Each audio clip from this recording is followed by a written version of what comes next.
Wisatawan mancanegara di Bali kembali berulah. Sepasang wisatawan nekat mesum di pinggir pantai dan viral di media sosial.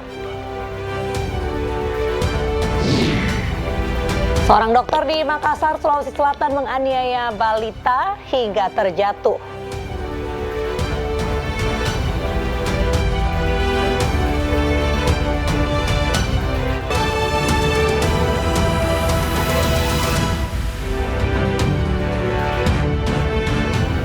Halo, selamat malam. Apa kabar pemirsa? Ratusan rumah di kawasan Kampung Empang, Kapuk Muara Penjaringan, Jakarta terbakar. Ribuan orang mengungsi, besarnya kobaran api membuat warga panik. Bersama saya Mirfa Suri, inilah News Malam selengkapnya.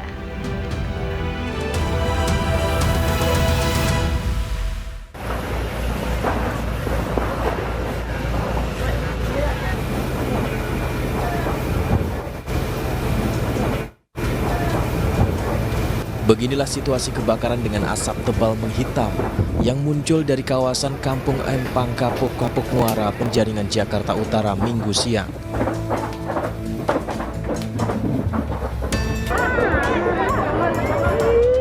Besarnya kobaran api membuat warga panik lantaran kebakaran yang kian meluas. Mereka berusaha menyelamatkan diri, keluarga, dan membawa barang yang tersisa.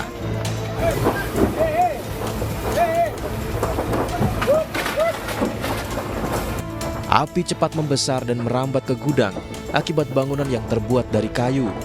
Petugas pemadam bersama warga berupaya memadamkan api yang terus menyala. Tadi tempat ibu di sebelah sana tadi? Depan ini? Nih, depan. Tapi keluarga udah di ini ya?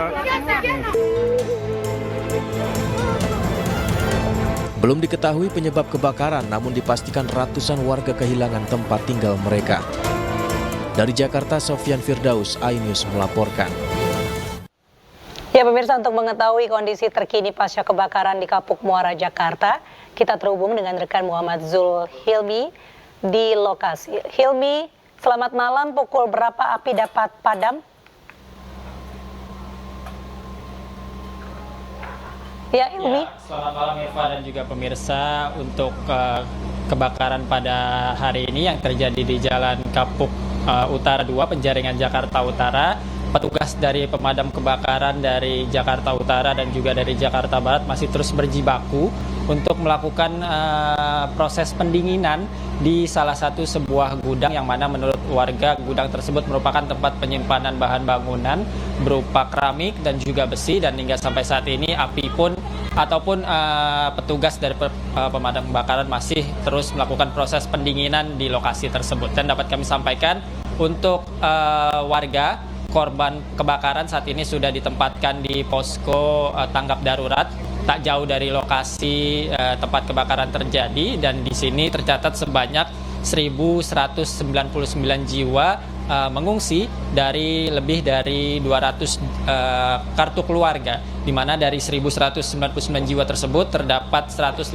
anak, kemudian ada dari kalangan dewasa sebanyak 948, balita 111 anak, kemudian lansia ada 22 orang, disabilitas juga ada 1 orang berjenis kelamin perempuan, dan juga ada ibu hamil yang berjumlah 2 orang. Dan hingga sampai saat ini baik dari BPBD DKI Jakarta, kemudian Dinas Kesehatan DKI Jakarta, dibantu juga dari pihak terkait seperti TNI, Polri, dan juga Satpol PP masih terus berdatangan di posko tanggap darurat ini, dan di sini pun telah dibangun 5 tenda darurat untuk nantinya para pengungsi menginap usai rumah mereka menjadi korban dari kebakaran. Dan dapat kami sampaikan seperti yang saya sampaikan tadi bahwa untuk saat ini dari 20 pemadam kebakaran, mobil pemadam kebakaran masih berjibaku untuk melakukan proses pendinginan di area kebakaran, khususnya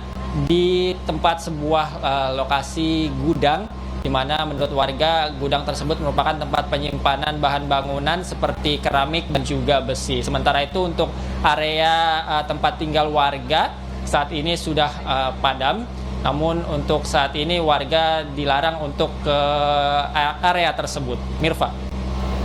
Ya baik, terima kasih Muhammad Zul Hilmi atas laporan langsung dari Penjaringan, Jakarta. Kita berharap Semoga para pengungsi dapat terpenuhi kebutuhannya.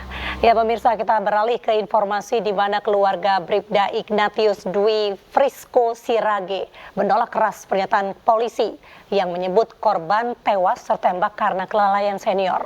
Keluarga Bribda Ignatius berharap para pelaku diproses dengan adil dan dihukum berat sesuai hukum yang berlaku.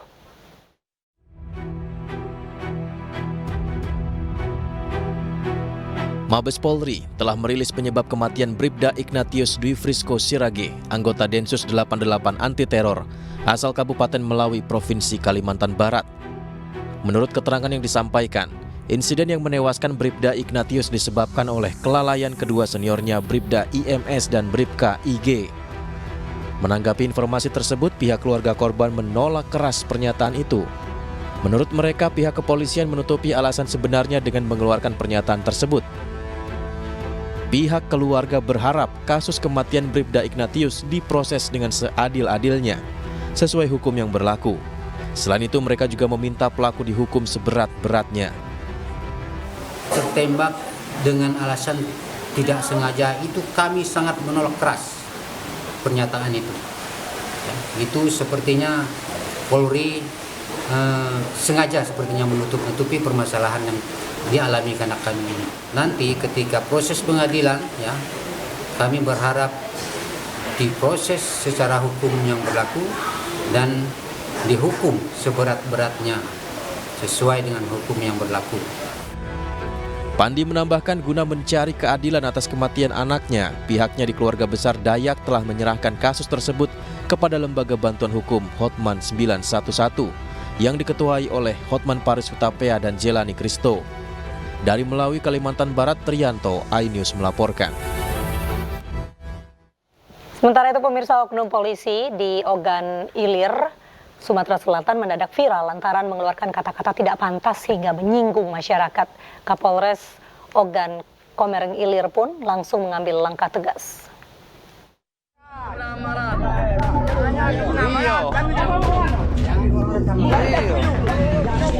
Inilah video saat oknum polisi yang bertugas di wilayah hukum Polsek Pedamaran, Polres Oki, Sumatera Selatan viral.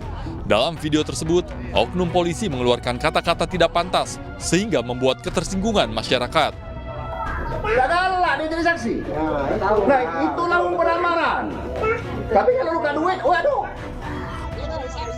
Diduga kata-kata tersebut menyinggung dan menggores hati warga. Alhasil, videonya pun viral karena sempat terekam kamera warga saat itu. Akibat kejadian tersebut, Kapolres Oki langsung mengambil langkah tegas. Oknum polisi tersebut seketika itu langsung dimutasikan ke Mapolres Oki dan menjalani pemeriksaan serta pembinaan. Setelah diperiksa, langsung hari itu juga, detik itu juga, dikeluarkan surat telegram mutasi anggota yang terlibat video viral. Oknum polisi tersebut kini telah meminta maaf serta menyesali perbuatannya.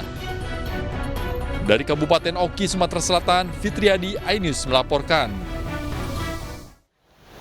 Pemirsa, Panji Gumilang mengirim surat dokter dan tidak bisa hadir di Bareskrim untuk menjalani pemeriksaan. Selanjutnya Polri akan melakukan panggilan pada 1 Agustus mendatang. Namun jika masih belum bisa hadir, Polri akan melakukan tindakan tegas.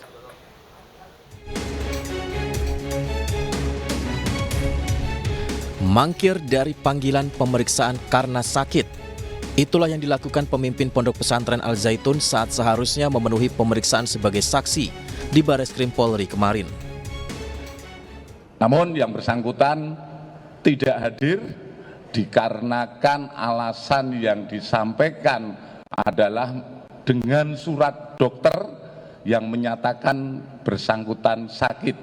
Namun itu hanya surat dokter yang menurut kami secara formil tidak bisa kami buktikan.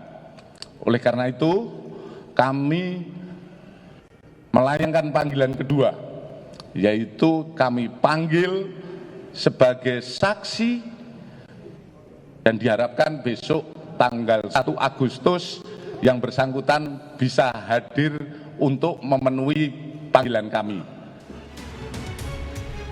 Saat ditanya mengenai surat dokter tersebut, Tim kuasa hukum Panji Gumilang hanya menyebut bahwa kliennya akan hadir usai pemulihan kesehatan. Kalau kondisi Pak Panji hari ini masih dalam pemulihan, ya kata dokter harus istirahat, ya maka hari ini masih pemulihan aja. Ya insya Allah nanti kalau undangan klarifikasi akan datang. Seperti itu. Memastikan bahwa memang benar sakit, di Pondok Pesantren Al Zaitun, Panji Gumilang memperlihatkan tangan kirinya yang dibalut kain berwarna biru. Sakit apa sih kemarin sih? Patah. Tangan kiri. Tangan kiri patah. Kenapa sih? Patah. Dibilang patah kok kenapa? Barangkali jatuh atau apa maksudnya sih? Biasa jatuh. Meski begitu, Polri menegaskan bisa saja melakukan jemput paksa jika masih mangkir tanpa alasan kuat sesuai dengan undang-undang.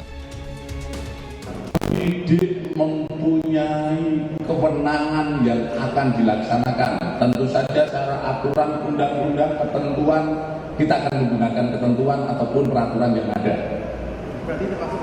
Saya jawab seperti itu. Polri memastikan pemeriksaan berikutnya diagendakan pada 1 Agustus mendatang.